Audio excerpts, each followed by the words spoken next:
Hello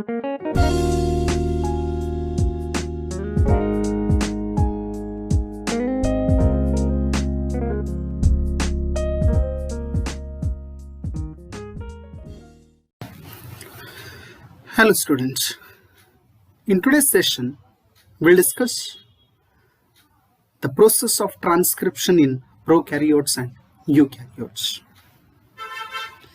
In the last session we discussed the process of transcription. The question arises, what is transcription? The process of synthesis of RNA from DNA is called transcription. That means on the template strand of DNA, synthesis of RNA takes place. And you already know that the transcriptional unit, the segment of DNA which undergo transcription process, is called transcriptional unit. And each transcriptional unit is made up of three regions. One is promoter, second one is structural gene, third one is terminator. And you already know the functions of promoter, structural genes, terminator. In case of transcriptional unit, promoter is a region where the RNA polymerase enzyme binds and initiates the transcription process. The structural genes in transcriptional unit code for proteins. And you already know the difference between in case of prokaryotes and eukaryotes is, in case of prokaryotes,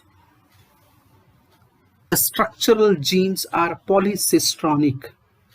That means the structural genes, these structural genes which codes for many polypeptides.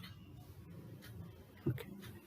Whereas in case of eukaryotes, the structural genes code for only one polypeptide or only one protein. Hence it is called monocistronic.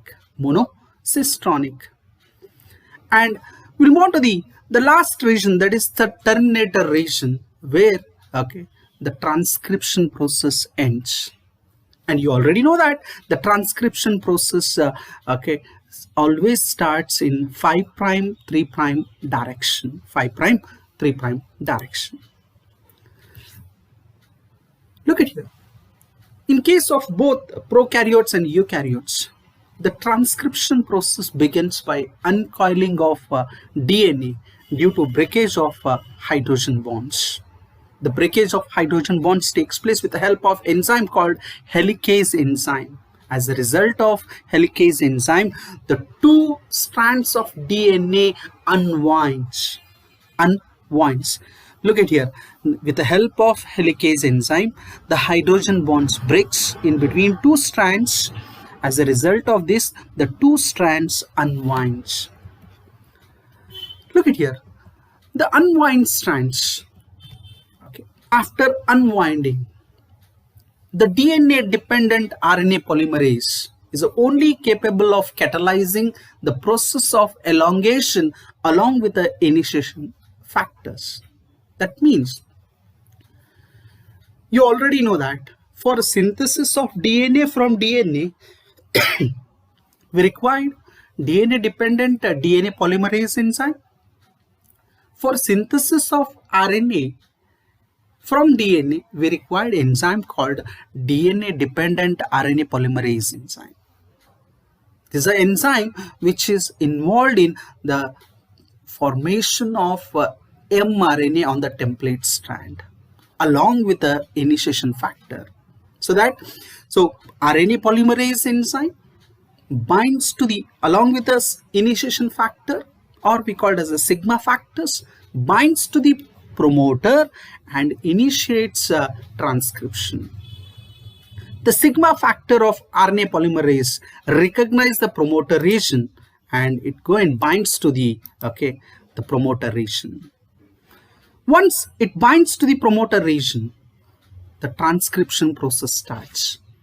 When it binds to the promoter region, that produces a pre-initiation complex, commonly we called as a PIC. What is that PIC? Pre-initiation complex. Okay. So out of these two strands, okay, one of the two strands of DNA, one of the strand act as a template that produce RNA by complementary base pairing arrangement is called antisense strand. The other strand we called as a non-coding coding strand or sense strand. Look at here. So these are the two strands of DNA. Out of these two strands, the one strand which codes for synthesis for RNA, and this is called antisense strand. The opposite strand we called as a coding strand. The strand of DNA which bears same sequence as that of RNA but not used as a template during transcription is called a sense strand. Look at here. Out of these two strands, this strand which act as a template strand are called a antisense strand, which codes for mRNA synthesis, whereas opposite strand is called sense strand or coding strand. So during the process of transcription, RNA polymerase enzyme along with the initiation factor go and bind to the promoter region and initiates RNA synthesis. Yav direction olaga nodi 5 prime 3 prime direction. 5 prime 3 prime direction. The nucleotides of RNA are attracted and assembled complementary to template in the presence of DNA dependent RNA polymerase and inorganic magnesium ions. Okay. Look at here. So only the sequences of RNA and sequences of the coding strand is almost similar. The only difference is instead of thymine you find uracil, because in case of RNA thymine is replaced by uracil. Next, the termination and release. The transcription process stops when RNA polymerase meets a stop signal on the DNA. So at the promoter region, the process of transcription starts. Along with the elongation factor, the polymerization of RNA nucleotides takes place in 5 prime 3 prime direction. When RNA polymerase enzyme reaches the terminator region, it dissociates. With the help of termination factor, the RNA polymerase enzyme dissociates, and we called as the RNA which is synthesized, and that RNA is called a primary transcript, and that primary transcript in case of eukaryotes we called as a heterogeneous RNA or hnRNA, heterogeneous nuclear RNA or hnRNA. When it reaches the terminator region, along with the termination factor, the RNA dissociates from the template, and the nascent RNA falls off. RNA polymerase dissociates, and the nascent RNA falls off. As a result of this, the RNAs, finally new RNA is formed that detaches from the DNA and ready for translation. Soon after the detachment of RNA from the template strand, the two strands of DNA rewind by hydrogen bonds. Whereas in case of eukaryotes, one contrasting difference between prokaryotes and eukaryotes is, in case of prokaryotes, the structural genes are polycistronic, whereas in case of eukaryotes, the structural genes are monocistronic. That means in case of eukaryotes, the mRNA which produce only one protein or synthesize only one polypeptide. In case of eukaryotes, the transcription in eukaryotes occurs in the nucleus, and mRNA moves out of the nucleus into the cytoplasm for translation. Look at here. So mRNA is synthesized from the DNA template in the nucleus, and it is released into the cytoplasm for translation, for synthesis of polypeptide. The functional mRNA is transported from the nucleus to the cytoplasm, where the translation process starts. When you compare prokaryotes and eukaryotes, in case of eukaryotes, there are two additional complexity. The first one, in case of prokaryotes, only DNA-dependent RNA polymerase enzyme which transcribe into all the three types of RNA or synthesize all the three types of RNA, mRNA, rRNA and tRNA. Only one enzyme is required for synthesis of all the three types of RNA. Whereas in case of eukaryotes, we required three RNA polymerase enzyme, three DNA-dependent RNA polymerase enzyme, 1, 2, and 3. The one polymerase 1 enzyme, DNA-dependent RNA polymerase 1 enzyme, transcribe into ribosomal RNA, and 2 transcribe into messenger RNA, whereas 3 transcribe into transfer RNA. Thus, there is a division of labor in the functioning of 3 types of RNA polymerase in case of eukaryotes. This is the first complexity. And we'll move on to the second complexity. Is that the primary transcript contains 2 types of segments. That is, the synthesis, mRNA is synthesized from the DNA. It consists of 2 types of segments. One is a non-coding sequences, or we call it as an intron, and the second one is coding sequences. Coding sequence. That means the difference between non-coding sequence and coding sequence, that is introns and exons. Introns does not code for any proteins. That's why they are called as a non-coding sequences, whereas exons codes for protein. That's hence they are called as a coding sequences. Coding sequences. So they are arranged alternately: exon, intron. Okay. Non-coding sequences and coding sequences. During the process, okay, this we called as a, if mRNA which consists of both the segments, okay, introns, alternate introns, exons, that we called as a primary transcript, okay, primary transcript or primary eukaryotic transcript mRNA is much longer and is non-functional and is called heterogeneous nuclear RNA, hnRNA.